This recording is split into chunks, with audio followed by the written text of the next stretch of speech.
How to play Clash Royale on Mac. Now in this video, I'll show you two specific ways for you to be able to play Clash Royale using your Mac OS. Now the first method of doing this is by downloading BlueStacks. Just open up your Safari or any browser that you can use on your Mac, and then try to look for BlueStacks.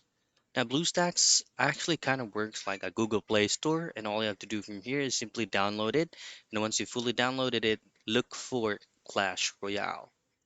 Now, the other way that you can do is to use your web browser and type in easyfun.gg. This is actually a proxy website that you can use on your Mac. All you have to do is to use the search box and type in Clash Royale. And then from here, you should be able to see these options here to display now or install. And that's it. That is how you play Clash Royale on Mac.